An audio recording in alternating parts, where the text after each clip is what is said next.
رحم اللہ من قرأ الفاتحہ. بسم اللہ الرحمن الرحیم. الحمد للہ رب العالمین الرحمن الرحیم ایاک نعبد وإیاک نستعین اهدنا الصراط المستقیم صراط الذین أنعمت علیہم غیر المغضوب علیہم ولا الضالین. اعوذ باللہ من الشیطان اللعین الرجیم. بسم اللہ الرحمن الرحیم. الحمد للہ رب العالمین والعاقبۃ للمتقین والجنۃ للمؤمنین والنار للملحدین والصلاة والسلام علی سید الانبیاء والمرسلین سیدنا ونبینا وشفیعنا ابی القاسم محمد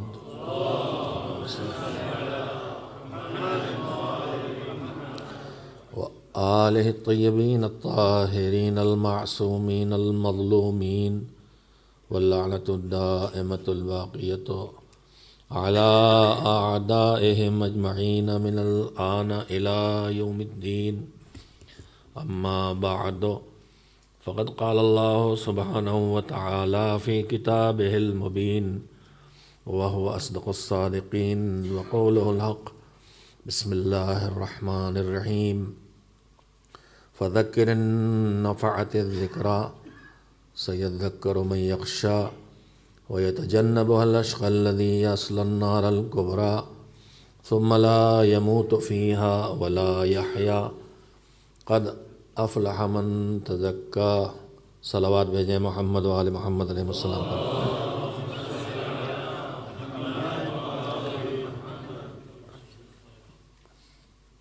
سید الشہداء کی شہادت کے یہ دن جب ہم ان کی عزاداری کے لیے جمع ہوتے ہیں، ہمارے سارے ہادی اور راہبر جس پیغمبر کی امت میں ہم ہیں اور جن اماموں کو ہم مانتے ہیں، ان سب کی وفات اور شہادت کے دن ہمارے لیے مصیبت کے دن ہیں. اور ان شہداء میں سے اکثر کی شہادتیں اور یا شہادت سے پہلے کی زندگی ایسی گزری ہے جو انتہائی مصیبت کی زندگی تھی.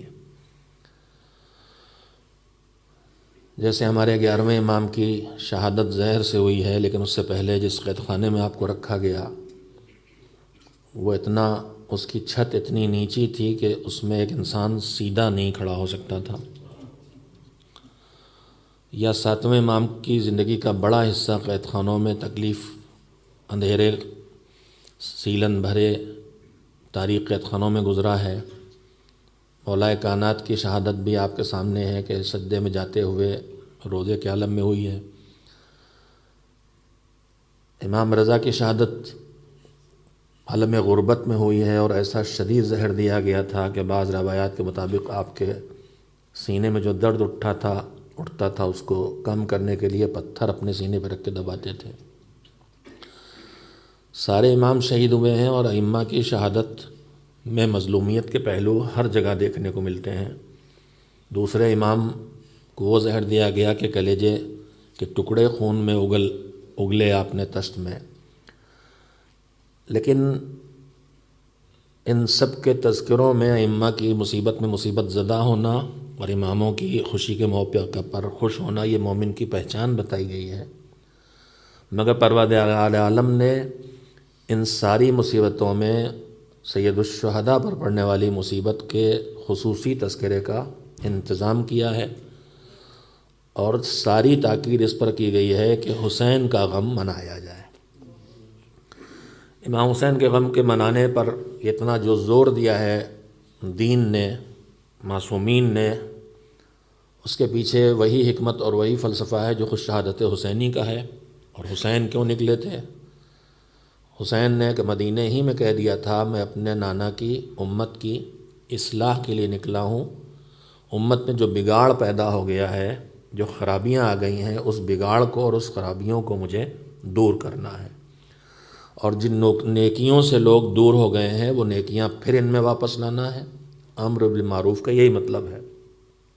اور جن برائیوں کا یہ امت شکار ہو گئی ہے اس امت کو ان برائیوں سے پھر نکالنا ہے۔ یہ مقصد شہادت حسینی ہے، اور یہی اس عزاداری کے اہتمام کا بھی مقصد ہے کہ ذکر حسین کے سہارے اصلاح امت کی جائے اور نیکیاں بڑھائی جائیں اور برائیوں کو گھٹایا اور مٹایا جائے۔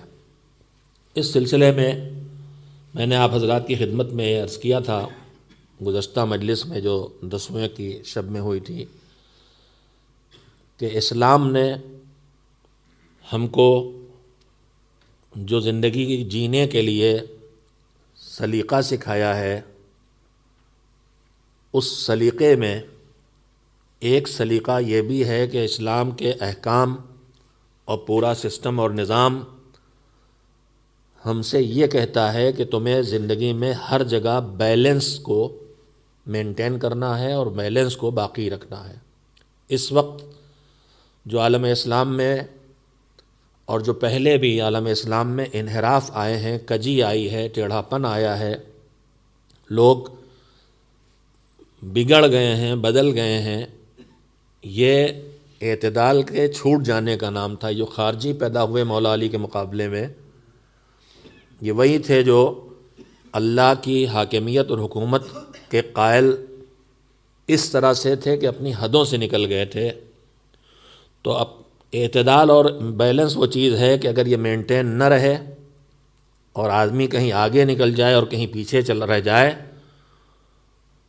تو وہ زندگی کو، اپنی زندگی کو بھی مشکل بناتا ہے اور دوسروں کی زندگی کو بھی مشکل بناتا ہے۔ اسلام اس لیے اعتدال پر زور دیتا ہے۔ میں نے پرسوں آپ حضرات کی خدمت میں اسی مسئلے پہ گفتگو کر کے اس آیت کے سلسلے میں گزارش کی تھی، جو آیت میں نے پڑھی ہے کہ پیغمبر خدا حضرت محمد مصطفیٰ صلی اللہ علیہ وآلہ وسلم سے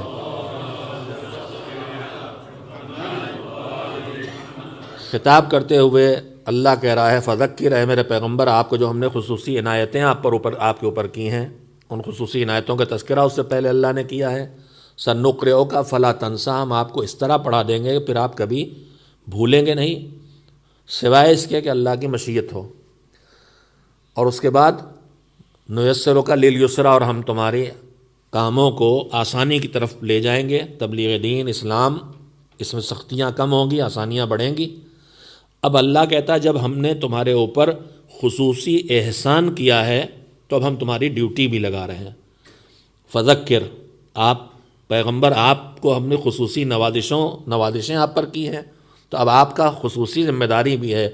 میں یہیں پہ اپنے بھائیوں سے اور اپنی بہنوں سے کہنا چاہتا ہوں، اگر ان تک میری آواز پہنچ رہی ہے، کہ ایک وہ ذمہ داری ہے جو ہر مومن پہ اللہ نے رکھی ہے، لیکن ہم میں سے اگر کسی کو کوئی نعمت دوسرے کے مقابلے میں زیادہ مل جائے، کسی کے پاس علم ہو، کسی کے پاس پیسہ ہو، کسی کے پاس طاقت ہو، کسی کے پاس تعلقات ہوں، تو یہ یاد رکھیں کہ جیسے ہی اللہ کی کوئی نعمت ہمارے لیے بڑھتی ہے، ویسے ہی دوسروں کے مقابلے میں ہماری ڈیوٹی اور ذمہ داری بھی بڑھ جاتی ہے۔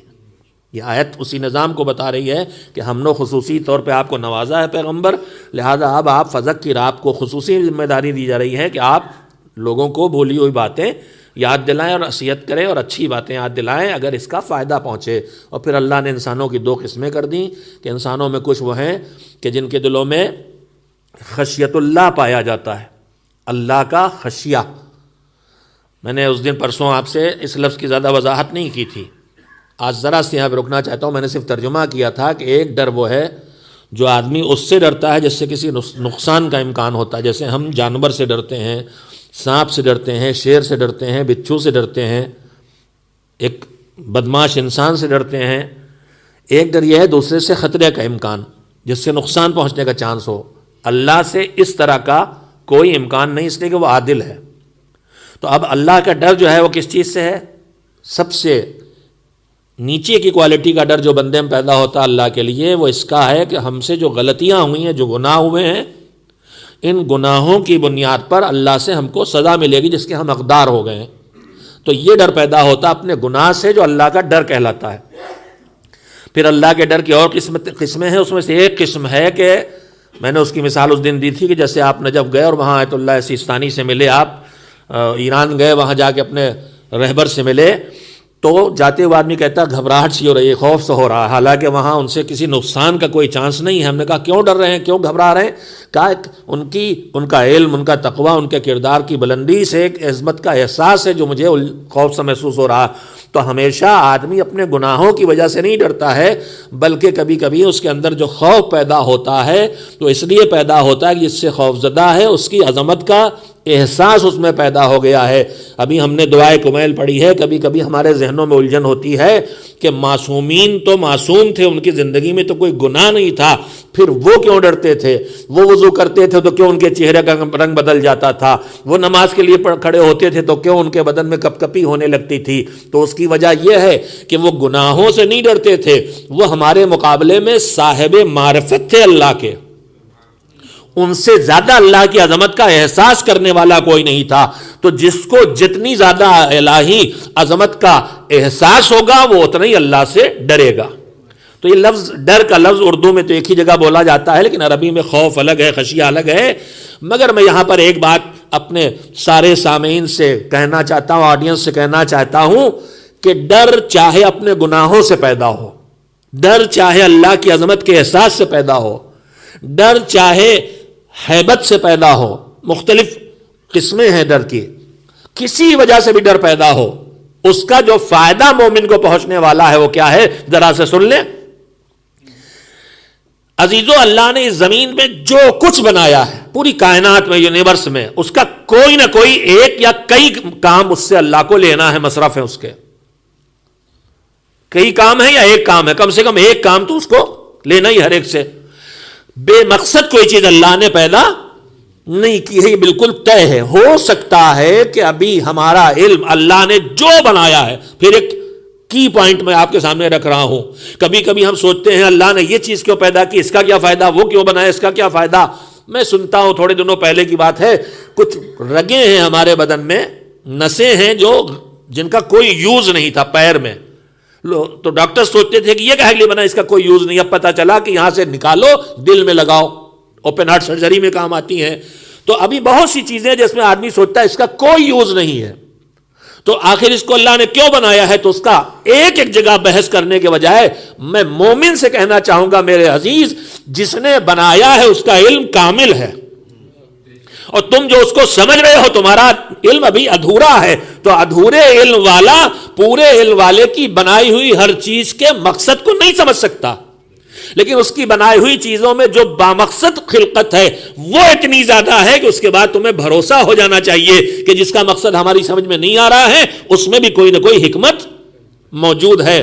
مذہب کے احکام میں بھی یہی صورتحال ہے کہ اللہ کے احکام میں بہت سی جگہوں پہ ہماری سمجھ نہیں آتا اللہ نے حکم کیوں دیا ہے، صبح کی 2 رکعت کیوں رکھی، نیند سے اٹھے چھوٹی نماز رکھ دی، چلیے مانے لیتے ہیں، پھر ظہر عصر میں جو بزنس کا وقت ہمارا ہے چھوڑ کے آنا پڑتا اس میں 4 رکھ دی، اگر یہی والی بات تھی تو یہاں بھی چھوٹی سی نماز ہوتی، اور ہماری چلے تو ہر جگہ ہم وہ وجہ ڈھونڈ نکالے کہ چھوٹی سے چھوٹی نماز ہو، 2 رکعت، 1 رکعت، 1.5 رکعت، 2 2.5 رکعت، ہم تو یہی کرتے۔ اچھا شام کے وقت مغرب کی نماز 3 رکعت، عشاء کی 4 رکعت، تو اب یہاں بحث آدمی کرتا ہے کہ 3 کیوں، وہ 2 کیوں، وہ 1 کیوں، وہ 4 کیوں۔ مثلا میرے عزیزو، جب اللہ کی بنائی مخلوق میں ایک بڑے حصے کا چیزوں میں دیکھ کے ہمیں یقین ہو گیا کہ جس کی وجہ ہماری سمجھ میں نہیں آ رہی اس میں بھی کوئی مصلحت اور حکمت اور ریزن ہے اس کا، تو ویسے ہی احکام خدا میں اتنی چیزیں اس نے وہ بتائی کہیں ہیں جن کا فائدہ یا نقصان ہمیں معلوم ہو رہا ہے، اب اس پر اعتبار کرنا چاہیے کہ باقی جو چیزیں ہماری سمجھ میں نہیں آ رہی ہیں وہاں بھی اس کی طرف سے کوئی نہ کوئی اس کی حکمت ہے، کوئی اس کی مصلحت ہے۔ تو میں بات وہیں واپس آؤں، اللہ نے جو بنایا بے مصرف نہیں بنایا، تو پھر ڈر کیوں بنایا؟ ڈر کوئی اچھی چیز ہے؟ ڈر اچھی چیز بھی ہے، ڈر بری چیز بھی ہے۔ اللہ کی بنائی ہوئی چیزوں کا وہاں یوز، جہاں یوز کے لیے اس نے بنایا ہے وہاں اس کا استعمال اچھی چیز ہے، اور وہی چیز اگر دوسری جگہ استعمال کر لی جائے تو وہی چیز بری چیز بن جاتی ہے۔ بہت مثالوں میں وقت نہیں لینا چاہتا آپ کا۔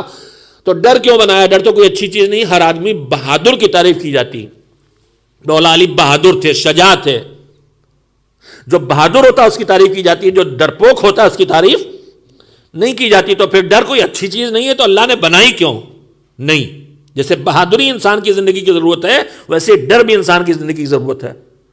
ہم سڑک پر کراس کر رہے تھے، دائیں بائیں موبائل پہ لگے ہوئے تھے، دھیان نہیں دیا، اور آئے ہوئے انڈیا سے، عادت ہے جہاں سے جی چاہو وہی سڑک کراس کر لو۔ یہاں کے پلے بڑے ہوتے تو دیکھتے کہاں سے پیر نشان بنے، کہاں سے کراس کرنا چاہیے۔ ہم تو ہمارا تو حق ہے جہاں سے چاہیں ہم کراس کر لیں سڑک کو، موبائل پہ لگے ہوئے چل پڑے، ایک دم سے بغل سے گاڑی زن سے گزری، تو جیسی زن سے گاڑی گزری تو ہم اور تیز اس پہ چھلانگ لگائیں یا پیچھے ہٹ جائیں گے؟ جواب دیں آپ، پیچھے ہٹیں گے نا۔ اگر آگے بڑھ گئے ہوتے تو کیا ہوتا؟ کچل جاتے، پیچھے ہٹ گئے تو بچ گئے۔ یہ مجھے پیچھے کس چیز نے ہٹایا؟ میری بہادری نے ہٹایا یا میرے ڈر نے ہٹایا؟ میرے ڈر نے مجھے ہٹایا۔ تو ڈر بھی انسانی زندگی کی ایک ضرورت ہے، اس کا جب غلط جگہ استعمال ہوگا تو وہ بے جا ہو جائے گی، اور بہادری بھی غلط جگہ استعمال ہوتی ہے تو اچھی چیز نہیں رہ جاتی۔ تو ڈر کا بھی انسان کو ڈر کی ضرورت ہے۔ میں جو بات آپ سے کہنا چاہتا، جس میں تھوڑا ٹائم زیادہ لے لیا میں نے، ڈر انسانی زندگی کی ایک ضرورت ہے۔ اس کا اثر کیا ہے؟ اس کا اثر یہ ہے کہ جس چیز کے لیے بھی ڈر پیدا ہو جائے اس سے آدمی کو دور کرتا ہے۔ جو جس سے ڈرے گا اس سے دور، گاڑی سے ڈرے پیچھے ہٹ گئے، پلیٹ فارم پہ نزدیک کھڑے تھے، بہت تیز ٹرین آئے گی، جلدی سے قدم پیچھے ہٹ جائیں گے فطری طور پر۔ جو جس سے ڈرے گا اس سے پیچھے ہٹے گا۔ بچے، ہم مولویوں سے ڈرتے ہیں دیکھ کے، تو ہم کو دیکھا بھاگے۔ بچے ہی نہیں ڈرتے، کچھ بڑے بھی ڈرتے ہیں کہ مول صاحب آئے پکڑ ہی لیں گے، یہ داڑھی کہاں گئی، خمس نکالا کہ نہیں نکالا، صبح کی نماز پڑھتے ہو کہ قضا کر کے پڑھتے ہو، پکڑ لیں گے، بھاگو چھوڑو۔ تو جو جس سے ڈرتا ہے اس سے دور بھاگتا ہے۔ یہ ہے پورے یونیورس، پوری کائنات، پوری دنیا کا نظام اور قانون۔ مگر اس قانون کو اللہ نے اپنی ذات کے لیے بدل دیا ہے۔ دیکھیں آپ متوجہ ہیں کہ نہیں؟ ڈر جہاں پیدا ہوگا جس چیز سے اس سے دور کرے گا، لیکن اس قانون کو اللہ نے اپنے لیے بدل دیا ہے۔ کہا کسی اور چیز سے ڈرو گے اس سے دور جاؤ گے، مگر اللہ کا ڈر پیدا ہوگا تو اللہ سے دور نہیں کرے گا۔ اللہ کا ڈر پیدا ہوگا تو اللہ سے نزدیک لائے گا۔ جتنا خوف خدا بڑھتا جائے گا اتنی قربت الہی بڑھتی چلی جائے گی۔ ایک صلوات بھیج دیں محمد و آل محمد۔ اچھی بات کا اثر وہ لے گا جو اللہ کی تھوڑی سی بھی معرفت رکھتا ہے اور اس کی وجہ سے اس کے دل میں خشیت اللہ ہے۔ خشیت اللہ یعنی اللہ کو پہچاننے کی وجہ سے جو ڈر پیدا ہوا ہے، وہ قدرت والا، وہ علم والا، وہ قہار، وہ جبار، وہ عادل، اس کو پہچان کے جو ڈر پیدا ہوا ہے، وہ خالق، وہ رازق، عظمت کا احساس بڑھتا جائے گا تو ڈر بڑھتا جائے گا۔ جس کے دل میں اللہ کی معرفت کے نتیجے میں ڈر ہوگا وہ اچھی بات کا اثر لے گا، اور جو اثر نہیں لے گا، قرآن میں ترجمہ الدین بھی سنایا تھا، قرآن کہتا ہے اس کی بد نصیب ہوگا، اور سب سے بڑا بد نصیب کہ پھر وہ آخرت کی آگ میں اچھی بات کو جو نہیں اثر قبول کرے گا، آخر اس کا حشر یہ ہوگا کہ آخرت کی آگ میں جلے گا، جس میں نہ اس کو زندگی ملے گی اور نہ اسے موت آ جائے گی۔ میرے عزیزوں، میں نے اس آیت کو پڑھ کے بیلنس سے گفتگو کیوں شروع کی؟ یہ کہنے کے لیے، بس اب جتنا وقت ہے اس میں اصلی بات کہہ لوں کہ پروردگار عالم نے ہم کو جو سسٹم زندگی کا دیا ہے اس میں اس نے ہم سے کہا ہے تم اس میں بیلنس کو مینٹین کرو۔ اس نے ہماری مختلف ذمہ داریاں رکھی۔ ہم پیدا ہوئے ہیں تو کہتا کچھ ہم نے تمہیں نعمتیں نوازا ہے، تمہیں زندگی دی ہے، زندگی کے بعد ایمان دیا ہے، روزی دی ہے، اولاد دی ہے، عزت دی ہے، وقار دی ہے، اچھی شکل صورت دی ہے، صحت دی ہے، یہ عقل دی ہے، ساری نعمتیں آدمی گن نہیں سکتا۔ تو ان نعمتوں کا جواب یہ ہے کہ تم اس کا شکر ادا کرو، اس کی عبادت کرو، اور اس کا فائدہ بھی ہمیں پہنچنے والا ہے، اس کو نہیں پہنچنے والا۔ ہمیں اکیلا نہیں پیدا کیا ہے، ہمیں دوسرے انسانوں کے بیچ میں پیدا کیا ہے۔ ہماری ضرورتیں وہ ہیں جنہیں ہمیں حاصل کرنا پڑتا ہے۔ اس دنیا میں آدمی کو اللہ نے پیدا کیا تو اس میں نعمتوں سے بھر دی ہے، جن نعمتوں کو استعمال کرنے میں اور یوز کرنے میں ہمیں مزہ آتا، اچھا لگتا ہے۔ پھول لگا ہے، پھول کی خوشبو ہمیں اچھی لگتی ہے، پھول کا رنگ ہمیں اچھا لگتا ہے، مزے کے کھانے اس نے پیدا کر دیے، کھانے کی چیزیں ہمیں کھاتے ہیں تو وہ ہمیں مزے کی لگتی ہیں۔ گرمیاں ہو شدید تو ہم جاتے ہیں سمندر میں، دریا میں جا کے، آپ کی بات نہیں کر رہا ہوں، ہم کہہ رہا ہوں، ہم جو اتر پردیش کے رہنے والے ہیں جہاں 55 مکے کے ٹکر میں ہم بھی آ گئے، کم سے کم اگر اعمال خیر کے ٹھکانے کے اعتبار سے وہاں کے ٹکر میں نہیں ہے تو وہاں تکلیف دہ گرمی کے لحاظ سے تو اس کے ٹکر میں آئی گئے، وہی گرمی ہمارے یہاں بھی ہونے لگی۔ ایمان کی گرمی بڑھتی تو ہوتی، وہ ایمان کی گرمی تو فی الحال مکے میں بھی نہیں ہے۔ اللہ وہ دن لائے کہ جب پوری کائنات پر ایمان کی حکومت قائم کرنے والا آ جائے، جس کی حرارت انشاءاللہ مکے سے شروع ہوگی۔ برائے ظہور ہے حضرت ولی عصر پرجوش صلوات بھیج دے محمد علیہ۔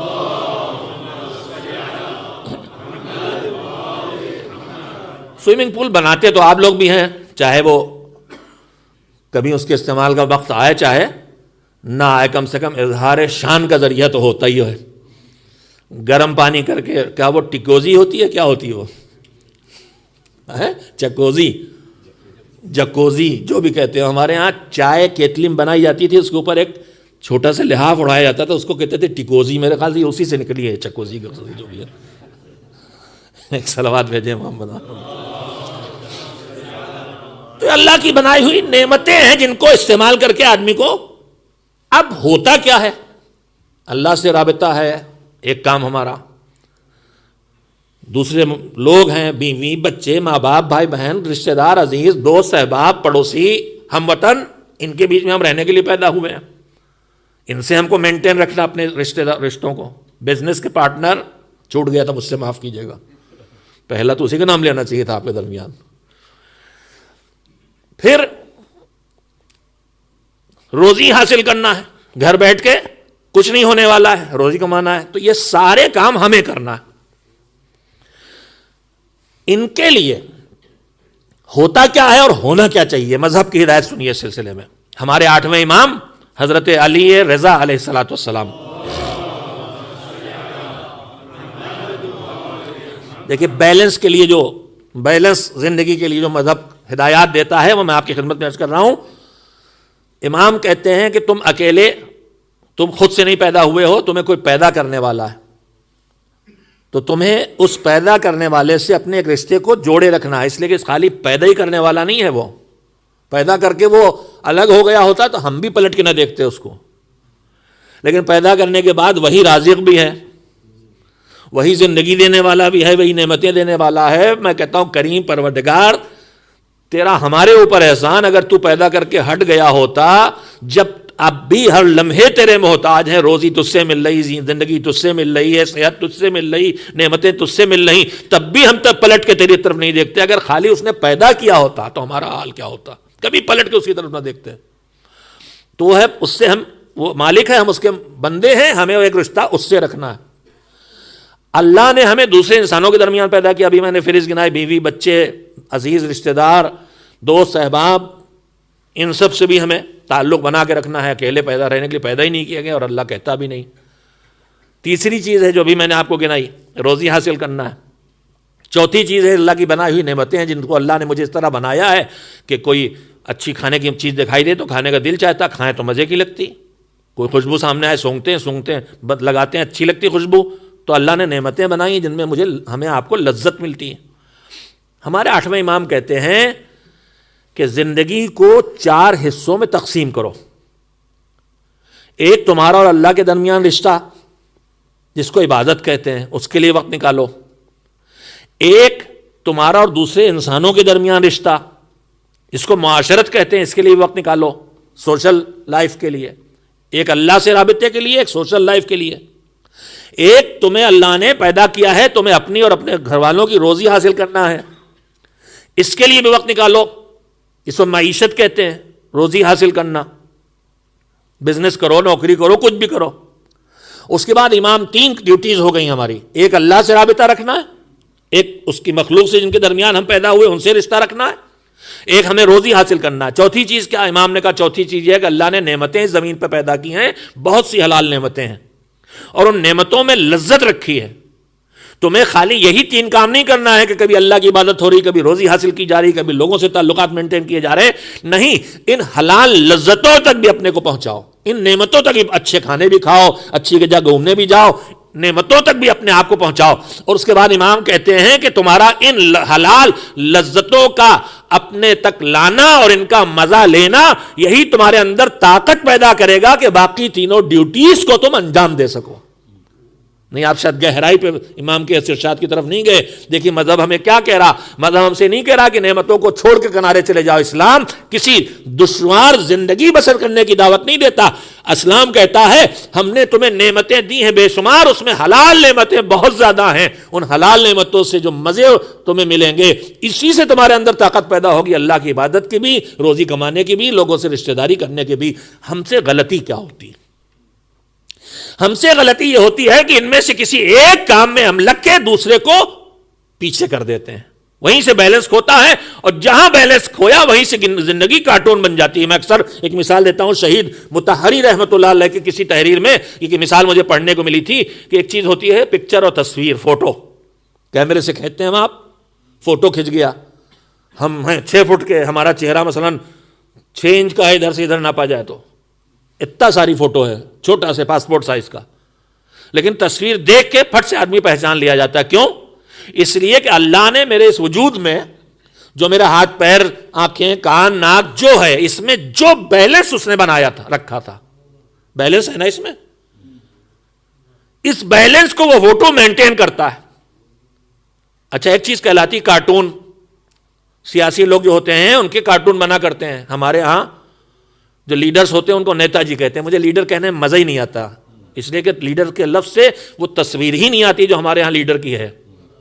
ہمارے بھارت میں لیڈر کا مطلب یہ ہے کہ دھوتی ٹیڑھی سی بے تکی سی ہو، سر پہ ٹیڑھی سی ٹوپی ہو، بے ڈھنگا بدن ہو اور توند نکلی ہوئی ہو،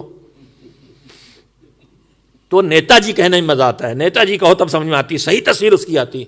تو ان کے کارٹون چھپتے ہیں اکثر، یہاں بھی آپ کارٹون دیکھتے ہیں میگزینوں میں، بہت اچھے ہوتے ہیں کارٹون. کبھی کبھی اتنا چھوٹا سے کارٹون نہ جانے کتنا بڑا میسج پہنچا دیتا ہے. جیسے ایک شعر بہت بڑا میسج پہنچا دیتا ہے، ویسے کارٹون بھی ایک میسج کو پہنچا دیتا ہے، تفریح کے ذریعے، مذاق کے ذریعے. کارٹونسٹ کیا کرتا ہے؟ کارٹونسٹ کیا کرتا ہے؟ کارٹونسٹ کارٹون بناتا ہے کیسے؟ ایک مرتبہ غور سے دیکھتا ہے کسی کے وجود کو، اور جو 2-4% اسے دکھائی دیتا ہے اس کو لگتا ہے اس کے کان اس کے سر سے تھوڑا بڑے ہیں، اس کی ناک تھوڑی چھوٹی ہے. بس جہاں اس نے ناپا وہیں ناک جو ذرا سے اس کو چھوٹی لگی تھی اسے بہت چھوٹی کر دی ناک، اور کان جو ذرا بڑے لگے تھے اور بڑے کر دیے، ہاتھ ذرا سے لمبے لگے تھے اور لمبے لٹکا دیے، پیر ذرا چھوٹے لگے تھے اور چھوٹے کر دیے. تو کارٹون کیا کرتا ہے؟ کارٹونسٹ یہ کرتا ہے کہ جو بیلنس ہے اس بیلنس کو بگاڑ دیتا ہے. تو میرے عزیزوں جو نیچرل اللہ کا دیا ہوا بیلنس ہے، جب تک اسے مینٹین رکھا جائے تب تک یہ زندگی اپنی سچی تصویر پیش کرتی رہتی ہے. لیکن اس بیلنس کو اگر بگاڑ دیا جائے، کہیں کچھ گھٹا دیا جائے، کہیں کچھ بڑھا دیا جائے، تو زندگی زندگی نہیں رہ جاتی، کارٹون بن جاتی ہے زندگی کا. اس بیلنس کو ہمیں مینٹین کرنے کی ضرورت ہے. غلطیاں کیا ہوتی ہیں؟ کبھی کبھی آدمی پہ دین کی زور چڑھا تو معلوم ہوا اللہ اللہ مسجد میں بس نماز روزہ تسبیح اسی کو دین سمجھ رہے ہیں، اب روزی کمانے کو سمجھ نہیں رہے، یہ دنیا داری ہے، چھوڑ بیٹھے. ایک آدھ کہیں کوئی مل جاتا ہوگا اس لیے میں نے ایسا کہہ دیا، ورنہ آپ تو ڈھونڈتے پھریے خوردبین لگا کے بھی، مائکروسکوپ سے بھی تو ایسا ڈھونڈے نہیں ملے گا. دوسرا کارٹون کیا؟ روزی کے چکر میں اس طرح ڈوبے کہ روزی دینے والے ہی کو بھول گئے. تیسرے صاحب سوشل ورک میں لگے ہیں، یہاں اسپتال، وہاں کالج، وہاں اسکول، نہ مسجد میں دکھائی دیتے ہیں، نہ مجلس میں دکھائی دیتے ہیں، نہ بیوی بچوں کے ساتھ وقت گزارنے کے لیے ان کے پاس وقت ہے، بس خدمت خلق میں لگے ہوئے ہیں. یہ سب لائف کے کارٹون ہیں. صحیح زندگی کیا ہے؟ صحیح زندگی یہ ہے کہ زندگی کے ہر شعبے میں اس طرح سے زندگی بسر کی جائے کہ اس کا بیلنس ہمارے ہاتھوں سے اللہ کا حق بھی ادا ہوتا رہے، بندوں سے رشتے بھی برقرار رہیں، روزی بھی آتی رہے، اللہ کی دی ہوئی نعمتوں کا استعمال بھی ہوتا رہے. معصومین کی زندگی میں دیکھیے گا تو یہ پورا بیلنس آپ کو کیسا دکھائی دے گا. ان کی زندگی پہ نظر ڈالیے تو جب وہ علم کی راہ میں آتے ہیں تو لگتا ہے انہوں نے اس کے علاوہ کوئی کام اور کیا ہی نہ ہوگا، بس علم، دن رات علم سکھایا ہوگا لوگوں کو. جب ان کی عبادتوں اور نمازوں کو دیکھیے تو لگتا ہے کہ انہوں نے نماز پڑھنے کے علاوہ کچھ نہ کیا ہوگا، بس نماز پڑھی ہوگی اور کچھ نہیں کیا ہوگا.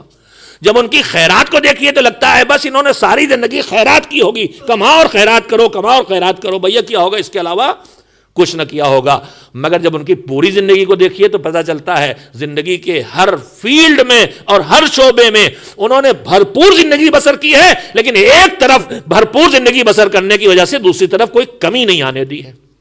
عبادت پروردگار بھی ہو رہی ہے، بچوں کی اچھی پرورش بھی ہو رہی ہے، خیرات بھی ہو رہی ہے، علم بھی تقسیم ہو رہا ہے، میدان جنگ میں تلوار بھی چل رہی ہے، مسجد میں آ کے مصلی پہ عبادت بھی ہو رہی ہے. تو جیسے بیلنس زندگی ان کی تھی، ہم سے اسی کا تقاضا ہے کہ اس بیلنس کو برقرار رکھو. بس میرا وقت ختم ہو گیا، بات کو ختم کروں. وہی جو ہم سے بیلنس چھوٹ جاتا ہے، انہی میں جگہوں میں سے ایک جگہ یہ ہے کہ جس کی طرف آیت اشارہ کر رہی ہے، ہماری زندگی کے دو پارٹ ہیں، ایک دنیا کی لائف اور ایک آخرت کی زندگی. کبھی کبھی ہم دنیا کی زندگی میں اس طرح لگ جاتے ہیں کہ آخرت کی دنیا کی چھوٹی سی زندگی ہے، یہاں جو بھی ہم حاصل کر لیں یا تو وہ ہمیں چھوڑ کے چلی جائے گی چیز، ملینر ہو کے پھر فقیر ہو جاتے ہیں، بینکرپسی ہو جاتی ہے. بڑی بڑی میں نے دیکھے ہیں، ایک بار آئے تو دیکھا کہ اتنا بڑا ویلا ہے، کوٹھی ہے، اگلی بار ہے دیکھا ایک روم کے فلیٹ میں رہ رہے ہیں. کیا ہوا؟ کہ مولانا بس کیا بتائیں کیا ہوا. تو یہ دنیا میں سب ہوا کرتا ہے. اس 60 70 80 سال کی زندگی میں آدمی جو کچھ پاتا بھی ہے تو یا وہ چیزیں چلی جائیں گی اس کے پاس سے، یہ چھوڑ دے گا، ان کو چلا جائے گا. آخرت کی زندگی کا معاملہ یہ نہیں ہے، جو آیا وہ رہے گا اور آپ گئے تو رہیں گے. تو یہ وقتی زندگی کی ضرورتیں پوری کرنا جو ہماری ڈیوٹی، میں نے ابھی کہا ہے ہماری ذمہ داری، لیکن اس میں لگ کے ہم کبھی کبھی آخرت کو بھول جاتے ہیں. بس اللہ کہتا ہے اس بیلنس کو تمہیں اس کو بھی برقرار رکھنا ہے. یہاں پر وہ ایک آگے قانون دیتا ہے، قد افلح من تزکا وذکر اسم ربہ فصلی بل تؤثرون الحیات الدنیا. نجات وہ پائے گا جو اپنے مہم چلائے پاکیزگی کی، اپنے آپ کو پاک کرے، نفس کو پاک کرے، خیالات کو پاک کرے، گھر کو پاک کرے، ماحول کو پاک کرے، سوچ کو پاک کرے، مال کو پاک کرے، غذا کو پاک کرے. قد افلح من تزکا وذکر اسم ربہ فصلی، اور اللہ کو یاد کر کے اس کی عبادت اور اس کی اطاعت کرتا رہے. ہم نے تمہیں کامیابی کا راستہ بتایا ہے، طہارت اور عبادت، اطاعت اللہ کی، پاکیزگی اور اطاعت. لیکن تمہارا کیا ہے؟ بل تؤثرون الحیات الدنیا. تمہاری ایک کمی یہ ہے کہ تم بیلنس چھوٹ جاتا ہے تم سے، اور تم دنیا کی زندگی کو آگے کر لیتے ہو اور آخرت کی زندگی کو پیچھے کر دیتے ہو. اللہ کہتا مگر یاد رکھنا والآخرۃ خیر وابقیٰ، آخرت ہی اچھی بھی ہے اور آخرت ہی باقی رہ جانے والی بھی ہے. ہم آخرت کو بھول جاتے ہیں. آخرت کے لیے الگ سے کچھ نہیں کرنا ہے. میں جلدی جلدی باتوں کو کہہ لوں. آخرت کے لیے الگ سے کچھ نہیں کرنا ہے. اسی دنیا کے اکثر کاموں کو ہم آخرت کا کام بنا سکتے ہیں.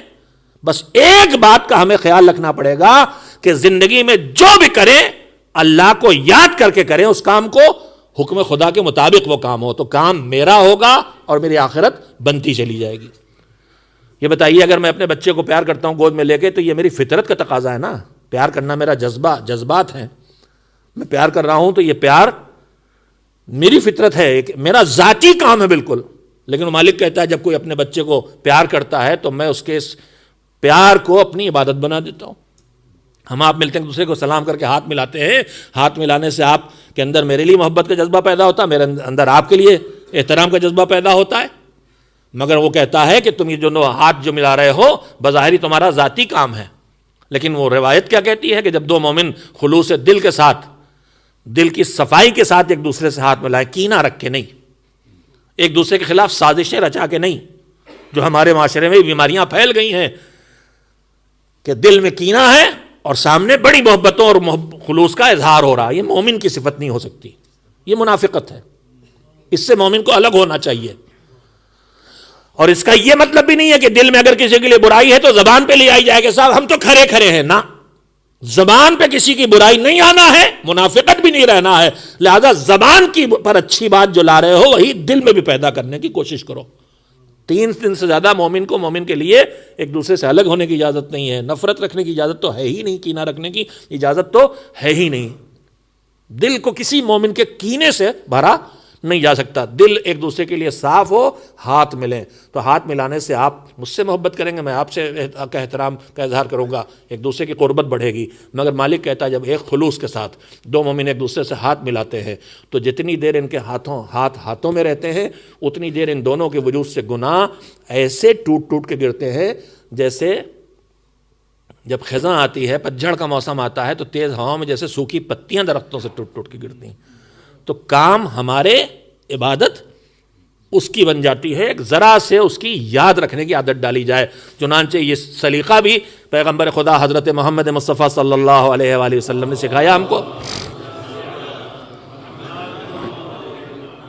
پیغمبر نے جناب ابو ذر سے کہا تھا خطاب کرتے ہوئے کہ اے ابو ذر، اگر ہو سکے، جو بات کہی پیغمبر نے ابھی آپ کو سناتا ہوں، لیکن بات کہنے سے پہلے پیغمبر نے جملہ جو کہا ہے اگر ہو سکے، اس کا مطلب سمجھیے.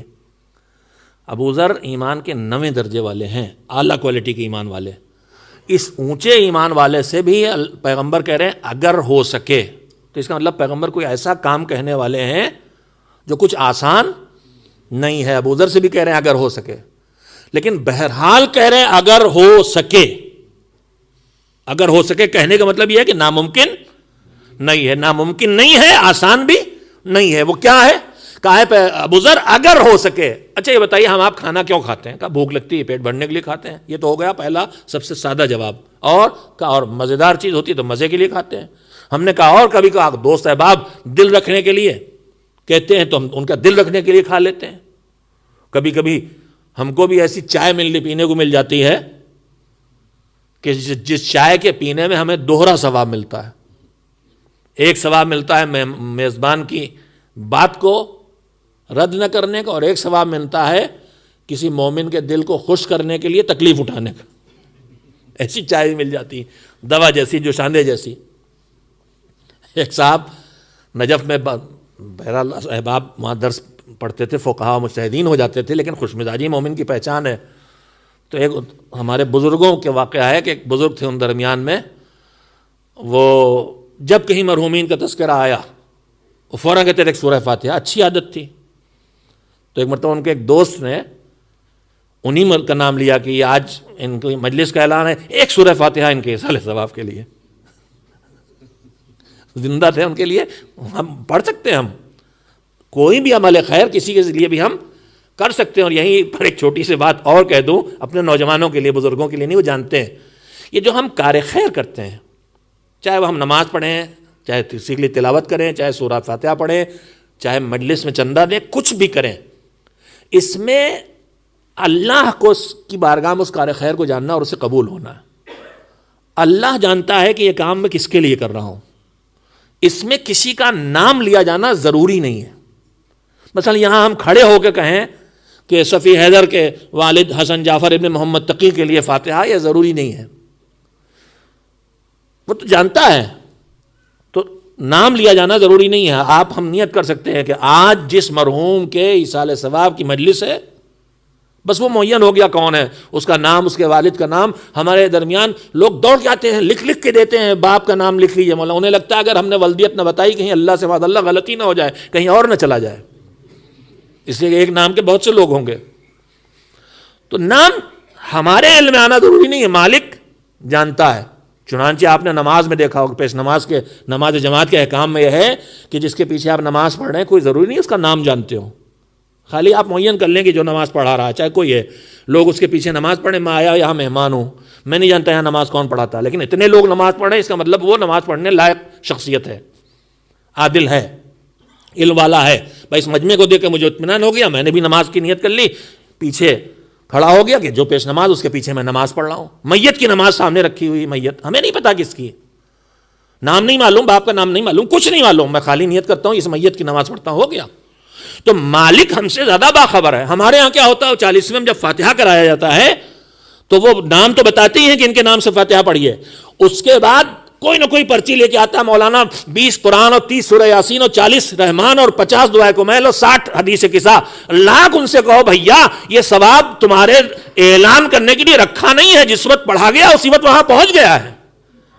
مگر وہ پریشان ہے کہ نام بتایا جائے اور کیا کیا یہ بھی بتایا جائے. تو میرے عزیزوں میں یہ معلومات میں آپ کے اضافے کے لیے بتا رہا ہوں. اللہ اس فاتحے کی فہرست کو اور طولانی کرے، کار خیر والے بڑھے. مگر مجھے ڈر یہ لگ رہا ہے کہ کبھی وہ وقت نہ آ جائے کار خیر کرنے والے بڑھ جائیں کہ یہ فاتحے کی لسٹ آدھے گھنٹے تک پڑھی جائے. تو آپ کو ایک دن تو یہ کرنا ہی پڑے گا شارٹ میں کہ آج جن مرحومین کے ایصال ثواب کے لیے جن مومنین نے پیسے دیے ہیں ان مرحومین کے لیے فاتحہ پڑھ دیجئے. یہ کرنا ہی پڑے گا آپ کو کسی دن. ابھی نہ کیجئے گا، کچھ دنوں بعد کیجئے گا، تو 1-2 نسلوں کے بعد کیجئے گا. نام لیے جانا ضروری نہیں ہے. بلکہ میں ایک جملہ اور کہہ دوں، تھوڑا بہت آپ کو برا لگ جائے گا کوئی بات نہیں، اللہ کو برا نہ لگے بس، کہ میرے عزیزوں نام لینے میں ایک ریاکاری کا چانس پیدا ہوتا ہے. ریاکاری سمجھتے ہیں کہ نہیں؟ دکھاوا.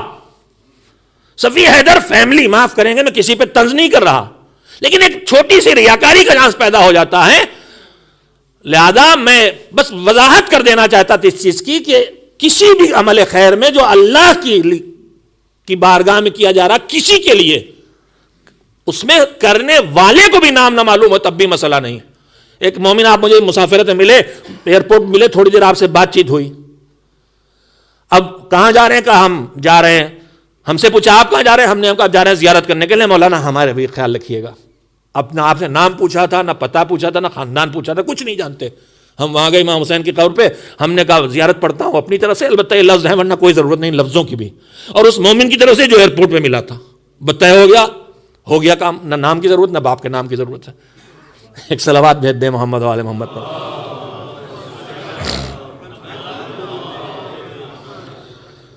تو بس میرے عزیزوں، میں آپ کی خدمت میں کل ملا کے اتنی سی بات کہنا چاہتا تھا ان دو شبوں میں کہ ہم کو مینٹین کر کے بیلنس کو رکھنا چاہیے. اور اس میں سے ایک اہم چیز یہ ہے کہ دنیا کی ضرورتوں میں لگ کے ہم اپنی آخرت کو نہ بھول جائیں. اور آخرت کو یاد رکھنے کا طریقہ یہ ہے کہ دنیا ہی کے کام آخرت کے کام بن جائیں گے. ایک شرط ہے جو پیغمبر نے کہی، اسے پوری کرنا ہے. اور وہی میں آپ کو سنا رہا تھا کہ حضور نے جناب ابو ذر سے خطاب کرتے ہوئے کہا، ہم آپ کھانا کیوں کھاتے ہیں؟ پیٹ بھرنے کے لیے، بھوک مٹانے کے لیے، یا مزے کے لیے، یا کسی کو خوش کرنے کے لیے؟ پیغمبر نے کہا کہ کھانا کھانے بیٹھو تو کھانا کھاتے وقت ایک ارادہ تمہارے دل و دماغ میں کہیں ہونا چاہیے، ایک نیت تمہارے دل و دماغ میں کہیں ہونا چاہیے. وہ کیا ہے؟ بھائی آدمی کھانا کھائے گا، اس سے انرجی آئے گی، بدن میں طاقت آئے گی. اگر 2-4-10 دن آدمی کھانا نہ کھائے تو بدن کمزور ہو جاتا ہے، موت تک چلا جاتا ہے. تو کھانے سے طاقت آتی ہے. کھانا کھانے بیٹھو تو یہ تمہارے دماغ میں ارادہ ہو. یہ نہیں کہ لفظ دوہراؤ کہ میں کھانا کھاتا ہوں اس لیے قربتاً الی اللہ. تمہارے دل و دماغ میں ارادہ ہو کہ اس کھانا کھانے سے جو طاقت میرے بدن میں پیدا ہوگی، اس طاقت کا یوز اور استعمال مالک وہاں کروں گا جہاں تم نے حکم دیا ہے. اب وہ چاہے نماز پڑھنے کا حکم دیا ہو، چاہے روزی کمانے کا حکم دیا ہو، چاہے بچے کو گود میں لے کے ٹہلنے کا حکم دیا ہو، چاہے بوڑھے ماں باپ کو گود میں لے کے مجلس میں آنے کا حکم دیا ہو. جو تو نے کہا ہے وہ کروں گا. یہ طاقت وہاں استعمال ہوگی، وہاں نہیں استعمال ہوگی جہاں تو نے روکا ہے. تو اب میں کھانا میں کھاؤں گا، پیٹ میں میرے جائے گا، بدن میں میرے طاقت آئے گی، مزہ مجھے ملے گا. اور یہ میرا عمل جو خاص میرا عمل ہے وہ آخرت کی نجات کا ذریعہ بن جائے گا، اللہ کی عبادت بن جائے گا. لہذا خلاصہ یہ ہوا کہ عادت یہ ڈالی جائے کہ زندگی کے تمام کاموں میں ہم اللہ کو یاد رکھنے کی عادت ڈال لیں. تو یہی دنیا کی آبادی، آخرت کی آبادی بنتی چلی جائے گی. کچھ الگ سے کرنے کی کوئی خاص ضرورت نہیں پڑے گی. اسی کا ثبوت ہر جگہ ہے اور کربلا میں بھی ہے. ہماری نیکیاں جنت بن جاتی ہیں. شب عاشور جب حسین اپنے اصحاب کے امتحان لے چکے تھے، رات کی تاریکی میں حسین اکیلے میدان کربلا کی طرف گئے. مجھے نہیں پتا کس لیے گئے، شاید دیکھنے جا رہے ہوں گے، دیکھنے کے لیے کہ وہ جگہیں کہاں کہاں ہیں جہاں میرے لال علی اکبر کے گلیجے برچی لگی گی، وہ کہاں ہے. حسین کو پتا ہے کون جگہ کہاں ہے. اکیلے میدان کی طرف چلے تو خیموں میں حسین کو نکلتے دیکھ کے ایک اور چاہنے والا ہلال، یا جناب ہلال یا جناب زہیر، روایت میں دو کس کا تذکرہ مجھے یاد نہیں رہ گیا، یا ہلال ہیں یا زہیر ہیں. پیچھے پیچھے امام کو اکیلے جاتے دیکھ کے چل پڑے. قدموں کی ہٹ سن کے امام نے پوچھا کون آ رہا ہے؟ کہ میں آپ کا غلام ہوں. آپ کو اکیلے آتے دیکھ کے دل گھبرایا کہ کوئی چھپ کے آپ پہ کوئی حملہ کر کے نقصان نہ پہنچا دے. میں کہوں گا اے ہلال، ابھی تو تلواریں نہیں چل رہی ہیں، ابھی تو تیر نہیں برس رہے ہیں، ابھی تو پتھر نہیں پھینکے جا رہے ہیں، میدان میں کوئی دشمن نہیں ہے، پھر تم آ گئے حسین کے پاس، کوئی زخمی نہ کر دے. کل جب حسین گھوڑے پہ جھوم رہا ہے، تیر پھینکے جا رہے ہیں، بلم کھینچ کے پھینکے جا رہے ہیں، پتھر مارے جا رہے ہیں، آگ برسائی جا رہی، تب کہاں گئے؟ کہ ہم گلے کٹا کے سو گئے تھے. ہلال پوچھا امام نے کون؟ کہا میں ہوں ہلال. آپ کو تنہا جاتے دیکھ کے دل قابو میں نہ رہ سکا. کہا آ جاؤ. ہاتھ پکڑ لیا، ہاتھوں میں لے لیا. یہ کیسا خوش نصیب ہے کہ جس کا ہاتھ حسین کے ہاتھوں میں ہے. خوش نصیبی معراج یہی مل گئی. ہاتھوں میں ہاتھ لے لیا زہرا کے لال نے، معراج یہی مل گئی. اللہ ہم سب کو نصیب کرے کم سے کم جب اس دنیا سے اٹھے تو اس وقت دم نکلتے وقت حسین ہماری نگاہوں کے سامنے ہو، ہم ان سے شرمندہ نہ ہو. ہم اسی زندگی میں حسین کے لال جو اس وقت پردے گئے مظلوم زمانے کا امام، جہاں اس کے چاروں طرف اس کے چاہنے والے ظلم و ستم کا شکار ہیں، ہم سن کے اتنا بے چین ہوتے ہیں، وہ کتنا بے چین ہوتے ہوں گے. آج ہمارے یہ چاہنے والوں کا گھر یوں بم سے اڑ گیا، یہاں یہ بچے مار دیے گئے، یہاں گلے کٹ گئے. روز جو ستم اس دنیا میں گزر رہے ہیں، کتنا دکھی ہے میرے امام کا دل. جب خون حسین کا انتقام لینے کے لیے آئے تو ہم اپنے امام کی خدمت میں حاضری دے سکیں، ان کی زیارت کر سکیں، اللہ ہماری اس دعا کو قبول کر لے، مر بھی گئے ہوں تو اٹھا کے نکال دے، تو انہیں دعائے ہے بتایا ہے کہ ایسا ہو سکتا ہے، ہمیں اس منزل پہ پہنچا دے کہ اس لائق ہو جائیں۔ ہاتھ میں ہاتھ لیا، کہا آؤ آ جاؤ، چلے ایک مرتبہ مقتل میں جگہیں دکھانا شروع کی، ہلال یہ جگہ ہے، یہاں مسلم بن اوسجہ مارے جائیں گے، یہاں حبیب شہید ہوں گے، یہ جگہ ہے یہاں میں اپنے علی اکبر کے لیجے سے برچھی نکالوں گا۔ اس کے بعد حسین نے، اس سے پہلے کی بات ہے، یہ مقاتل کے مناظر دکھانے سے پہلے حسین نے کہا تھا آئے ہو آ جاؤ، اور اس کے بعد کہا تھا ہلال جنت میں اپنا اور اپنے دوستوں کا ٹھکانہ دیکھو گا، دیکھیے دنیا کے کام جنت سے بدل گئے ہیں، یہی دنیا کے فیصلے آخرت کے فیصلوں سے بدل گئے۔ زہیر اور ہلال جو بھی ہیں ان کی جنت کیسے بنی ہے، خیموں میں حسین چراغ بجھا رہے ہیں مگر کوئی جانے پہ تیار نہیں ہے، کہ اب یہ وہ ایمان اور عمل کی اعلیٰ کوالٹی ہے کہ ابھی ان کو جنت فیصلہ ہو گیا ان کی جنت کا، اور یہ جنت دیکھ سکتے، کہا جنت میں اپنے ٹھکانے دیکھو گے، کہا ہاں تم مولا آپ چاہیں تو ضرور، اشارہ کیا جنت سامنے آ گئی۔ حسین نے ایک ایک کا مجاہد کی منزلیں جنت میں دکھائیں، پھر میدان میں لے کے آئے، آؤ تمہیں اس زمین پہ بھی ٹھکانے دکھا دیں، یہاں حبیب شہید ہوں گے، یہاں مسلم مارے جائیں گے، یہاں تمہارے حسین کے گود کا پالا اکبر کے کلیجے برچھی لگے گی، یہاں میرا بھیا عباس کا بازو کٹے گا، اور یہ نشیب ہے جہاں تمہارے آقا حسین کے سوکھے گلے پہ خنجر چلے گی۔ ایک بار حسین رک گئے، کہا ہلال میں تم سے باتیں کر رہا ہوں اور تم بے چین دکھائی دے رہے ہو، کیا موت کی خبر پہ بے چین ہو گیا؟ کہا نہیں مولا یہ بات نہیں، آپ امام وقت ہیں، آپ بہتر سمجھتے ہیں۔ اس وقت کربلا کے میدان میں دو آوازیں مجھے سنائی دے رہی ہیں، ایک آپ کے گفتگو کی آواز ہے، ایک آپ کی باتیں کرنے کی آواز ہے، اور ایک اس اندھیرے میدان میں اس اندھیرے میدان میں مجھے کسی بی بی کے رونے کی آواز سنائی دے رہی ہے، ایسی آواز جیسے کوئی یا حسین ہائے حسین کہہ کے گریہ کر رہا ہو۔ کہا ہاں ہلال یہ ہماری اماں فاطمہ زہرا ہیں، جب سے ہم نے مدینہ چھوڑا ہے اماں ہمارے ساتھ ہیں، حسین کی ماں، حسین کے بابا، حسین کے بھائی، حسین کے نانا سب کربلا کے میدان میں ہیں۔ عاشور کے دن رسول اللہ بالوں کو بکھرائے، چہرے پہ خاک ملے، مدینے میں ام سلمہ کے پاس پہنچے تھے، خواب میں آواز دی تھی میرا بیٹا ذبح ہو گیا، یہ کنبہ ساتھ ہے، مگر میں نہیں جانتا جب گود کے پالے کربلا میں سو گئے تھے، جن گردنیں کٹا کے اور بیٹیوں کے سروں سے چادریں چھینی گئی تھی اور انہیں بے کجاوا اونٹوں پہ بٹھا کے شام و کوفے لے جایا جا رہا تھا، اب سیدہ فاطمہ نے فیصلہ کیا کیا، کربلا میں بیٹے کے پاس رکیں گی یا بیٹی کے قافلے میں جائیں گی؟ تاریخ بتاتی ہے کبھی قبر حسین پہ گریہ زہرا کی آواز سنائی دیتی تھی، تو کبھی شام کے زندان کی پشت پہ گریہ زہرا کی آواز سنائی دیتی تھی، کبھی حسین کی قبر پہ ماتم کر رہی ہیں، کبھی زندان شام میں بیٹھ کے اپنے بھیا، اپنے لال، اپنے لخت جگر حسین کا ماتم کر رہی ہیں۔ ہاں یہ وہ ماں ہے، دکھیاری ماں، کہ جس کا پورا گھر کربلا کے میدان میں اجڑ گیا ہے۔ وَسَيَعْلَمُ الَّذِينَ ظَلَمُوا أَيَّ مُنقَلَبٍ يَنقَلِبُونَ اللہ لعنت اللہ علی القوم الظالمین۔ پروردگارہ محمد و آل محمد علیہ السلام کا واسطہ ہماری سزاداری کو قبول فرما، بار الہ اس پر جو ہمیں اجر و ثواب ملے سے ہم محمد و آل محمد علیہ السلام کی خدمت میں ہدیہ کرتے ہیں، اس سے جو مزید اجر و ثواب ملے وہ ہمارے مرحومین تک پہنچا دے۔ بار الہ تمام عزاداروں کی توفیقات میں اضافہ فرما، زمین پر جہاں جہاں عزاداری ہو رہی ہے اس کی حفاظت فرما، اور عزاداروں کی بھی حفاظت فرما۔ بار الہ جو دنیا سے چلے گئے ہیں ان کی مغفرت فرما، ان پر رحمت نازل فرما، جو بیمار ہیں انہیں بحق بیمار کربلا شفا دے دے۔ مالک ہماری اگلی نسلوں کو محمد و آل محمد علیہ السلام کی معرفت، ان کی محبت، ان کی ولایت کا اقرار اور ان کی اطاعت و اتباع کا زیادہ سے زیادہ ماحول عنایت فرما، اور ہمیں ایسی تربیت کرنے کی توفیق دے کہ ہم اگلی نسلوں کو محمد و آل محمد کا غلام اور کنیز بنا کے تیار کر سکیں۔ مالک پرچم اسلام کو سربلندی عطا فرما، پرچم کفر و نفاق کو سرنگوں کر دے، دین کے دشمنوں کو نیست و نابود کر دے، زمین پر جہاں جہاں ظلم و ستم کا بازار گرم ہے ظالموں کو آپس میں ٹکرا کے فنا کر دے، اور مظلومین کی حفاظت فرما۔ بار الہ ہم سب کو اپنے گھر کی زیارت کے ساتھ ساتھ مزارات مقدسہ کی زیارت کا شرف عنایت فرما، ہماری حاجتوں کو پورا فرما، ہماری دعاؤں کو قبول فرما۔ ہماری دعاؤں میں اپنی مغفرت کی دعا ہے اور شفاعت محمد و آل محمد پانے کی دعا ہے، معبود ہماری اس دعا کو ضرور قبول فرما لے۔